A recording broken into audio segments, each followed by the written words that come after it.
Lady bird ക്രിയേഷൻസിലേക്ക് എല്ലാവർക്കും സ്വാഗതം. കിഡിലൻ ടേസ്റ്റിലുള്ള ഒരു ഫ്രൈഡ് ചിക്കൻ ബിരിയാണിയാണ് നമ്മൾ ഇന്ന് തയ്യാറാക്കുന്നത്. വീട്ടിൽ ഗസ്റ്റൊക്കെ വരുമ്പോൾ നമുക്ക് ഈ ഫ്രൈഡ് ചിക്കൻ ബിരിയാണി ഉണ്ടാക്കി കൊടുത്ത് അവരെ ഒന്ന് ഞെട്ടിക്കാം. ഈസി ആയിട്ട് നമുക്ക് തയ്യാറാക്കാം.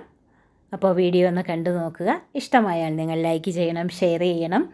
സബ്സ്ക്രൈബ് ചെയ്യാതെ കാണുന്ന കൂട്ടുകാരുണ്ടെങ്കിൽ ഒന്ന് സബ്സ്ക്രൈബ് ചെയ്ത് സപ്പോർട്ട് ചെയ്യണേ. അപ്പോൾ 2 കിലോ ചിക്കനാണ് കഴുകി വൃത്തിയാക്കി വെള്ളം തോരുന്നതിനായിട്ട് കിഴുത്തപാത്രത്തിൽ എടുത്ത് വെച്ചിട്ടുണ്ട്. ഇതിൽ നിന്ന് നമ്മളൊരു വലിയ പീസ് നോക്കി 1.5 കിലോ ചിക്കൻ പീസസ് വേറൊരു ബൗളിലേക്ക് നമുക്ക് മാറ്റാം. ബിരിയാണിക്ക് പറ്റിയ വലുപ്പത്തിലുള്ള വലിയ പീസ് നോക്കി നമുക്ക് മാറ്റാം. ഇത് 1.5 കിലോ ചിക്കനുണ്ട്. ഇതിലേക്ക് നമുക്ക് അല്പം പൊടികളൊന്ന് ചേർത്ത് കൊടുക്കണം.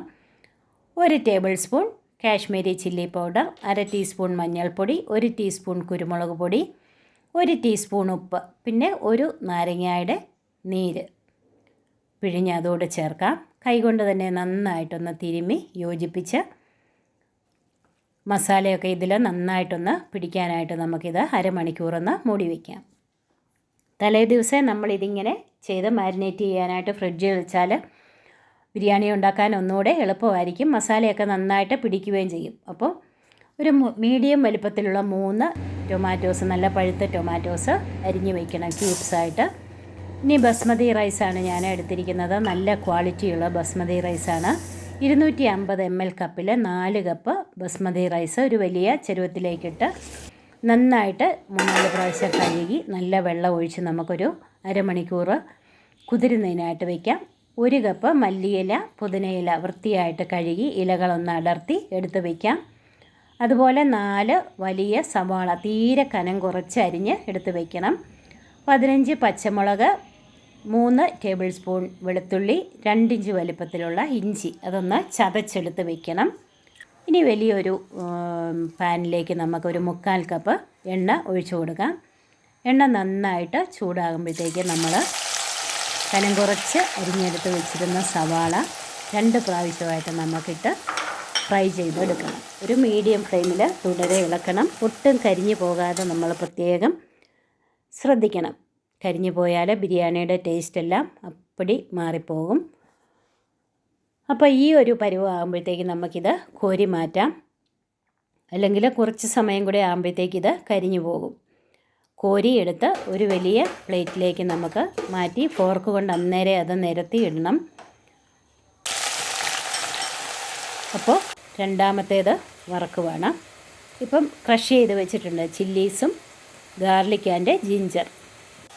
ഇപ്പം രണ്ടാമത്തെ ട്രിപ്പ് സവാള അരിഞ്ഞതും നമ്മൾ വറുത്ത് കോരി എടുത്ത് നിരത്തി വയ്ക്കുകയാണ്. അരി ഇപ്പം അരമണിക്കൂറായി നമുക്കിത് കിഴുത്തപാത്രത്തിലേക്ക് ഒഴിച്ച് വയ്ക്കാം വെള്ളം തോരുന്നതിനായിട്ട്. അപ്പോൾ ഇതിൽ നിന്ന് നമ്മൾ ഗാർണിഷ് ചെയ്യാനുള്ള ഫ്രൈഡ് ഒണിയൻ എടുത്ത് മാറ്റിയിട്ട് ബാക്കിയൊന്ന് കൈകൊണ്ടൊന്ന് ക്രഷ് ചെയ്ത് വെക്കണം. ഇനി വലിയൊരു പാൻ അടുപ്പിൽ വെച്ച് നമ്മൾ സവാള വറുത്ത എണ്ണ തന്നെ, അതിന് നല്ലൊരു മണമാണ്, ആ എണ്ണ തന്നെ നമുക്ക് ആ പാനിലേക്ക് ഒഴിച്ചു കൊടുക്കാം. എന്നിട്ട് കാഷ്യൂ നട്ട്സും റൈസിൻസും ഒന്ന് ഫ്രൈ ചെയ്തെടുക്കണം. ഇതും ഗാർണിഷ് ചെയ്യാനായിട്ടുള്ളതാണ്. കാഷ്യൂ നട്ട്സ് ഇട്ട് ഒന്ന് മൂത്ത് വരുമ്പോഴത്തേക്ക് നമ്മൾ റൈസിൻസും കൂടെ കഴുകിയിട്ട് അന്നേരം ഇളക്കിയത് കോരിയെടുക്കാം. ഇനി ആ എണ്ണയിൽ തന്നെ നമ്മൾ ചിക്കൻ 2 ബാച്ചായിട്ട് നമുക്കിത് ഫ്രൈ ചെയ്തെടുക്കാം, പൊരിച്ചെടുക്കാം. ഒത്തിരി മൂത്ത് പോകേണ്ട, ഒന്ന് മൊരിഞ്ഞ് വന്നാൽ മതി. എല്ലാ വശവും ഒന്ന് മൊരിഞ്ഞ് വരുന്നത് പോലെ തിരിച്ചും മറിച്ച് വിട്ട് നമുക്കിത് മൊരിച്ചെടുത്ത് വയ്ക്കാം. ഒരു ലൈറ്റ് ബ്രൗൺ കളറായാൽ മതി. ഒരുപാട് മൂത്ത് പോകാതെ ശ്രദ്ധിക്കണം. അപ്പം നമുക്ക് ഇത് എടുക്കാം, എണ്ണയിൽ നിന്ന് മാറ്റാം. ഇനി രണ്ടാമത്തെ ചിക്കൻ പീസസ് കൂടെ നമുക്ക് ഈ എണ്ണയിൽ തന്നെ വറുത്തെടുക്കാം. നല്ല രുചിയുള്ള ഒരു ബിരിയാണിയാണ്, പറയാതിരിക്കാൻ പറ്റത്തില്ല. നമുക്ക് റെസ്റ്റോറൻറ്റിൽ നിന്നൊക്കെ വാങ്ങുന്നതിലും അടിപൊളി രുചിയിലുള്ള ഒരു ചിക്കൻ ബിരിയാണിയാണ്. ഈസി ആയിട്ട് നമുക്ക് വീട്ടിൽ തന്നെ തയ്യാറാക്കുകയും ചെയ്യാം. അപ്പോൾ ആ എണ്ണയിൽ നിന്ന് ഒരു 1/4 കപ്പ് എണ്ണ മാറ്റിയിട്ട് അതേ എണ്ണയിലേക്ക് നമ്മൾ ക്രഷ് ചെയ്ത് വെച്ചിരുന്ന പച്ചമുളകും ഇഞ്ചിയും വെളുത്തുള്ളി ചേർത്ത് നമുക്കൊന്ന് വഴറ്റി എടുക്കണം. കാരണം ആ എണ്ണ കൂടുതലുണ്ടായിരുന്നു, അത്രയും എണ്ണ ഇതിന് വേണ്ട. അപ്പോൾ ഇതൊന്ന് വഴന്ന് വരുമ്പോഴത്തേക്ക് നമുക്ക് അരിഞ്ഞു വെച്ചിരുന്ന പഴുത്ത ടൊമാറ്റോസ് നമുക്ക് ചേർത്ത് കൊടുക്കാം. ടൊമാറ്റോസും ചേർത്ത് നന്നായിട്ടൊന്ന് വഴറ്റണം. ഇതിനാവശ്യമായ ഉപ്പുപൊടി നമുക്ക് ഈ സമയത്ത് ചേർത്ത് കൊടുക്കാം. ഉപ്പുപൊടിയും കൂടെ ചേർത്ത് നന്നായിട്ടൊന്ന് ഇളക്കി അല്പസമയം നമുക്കിതൊന്ന് മൂടി വയ്ക്കണം. ഇടയ്ക്കൊന്ന് മൂടി വെച്ച് ഇടയ്ക്ക് വീണ്ടും മൂടി തുറന്ന് ഇളക്കി ടൊമാറ്റോസ് ഒന്ന് സോഫ്റ്റ് ആകുന്നത് വരെ നമ്മൾ ഇടയ്ക്കിടയ്ക്ക് ഇളക്കി അങ്ങനെ ഒന്ന് കൊടുക്കണം. ഒന്ന് ജസ്റ്റ് ഒന്ന് ഉടച്ചു കൊടുക്കാം. ഇപ്പോൾ ടൊമാറ്റോസൊക്കെ നല്ല സോഫ്റ്റ് ആയിട്ടുണ്ട്. അപ്പോൾ നമുക്ക് അതിലേക്ക് നമ്മൾ ഫ്രൈ ചെയ്ത് വെച്ചിരുന്ന ഒണിയൻസ് ചേർക്കാം.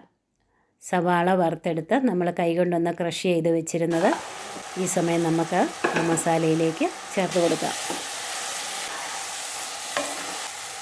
അത് ചേർത്ത് നന്നായിട്ടൊന്ന് വഴറ്റണം. ഇനി നമുക്കതിലേക്ക് നമ്മൾ പൊരിച്ചെടുത്ത് വെച്ചിരുന്ന ചിക്കൻ പീസസ് അതിലേക്ക് ചേർത്ത് നന്നായിട്ടൊന്ന് ഇളക്കി കൊടുക്കാം. അപ്പം മസാലയെല്ലാം നന്നായിട്ടൊന്ന് ചിക്കൻ പീസസിലേക്കെല്ലാം ഒന്ന് പിടിച്ച് വന്നിട്ടുണ്ട്. നല്ലൊരു മണമാണിപ്പം. അപ്പോൾ അതിന് മുകളിലേക്ക് നമുക്കൊരു എടുത്ത് വെച്ചിരുന്ന ഇലകളുടെ പകുതി മല്ലിയിലയും പകുതി പുതിനയിലയും ഈ സമയത്ത് ചേർത്ത് കൊടുക്കാം.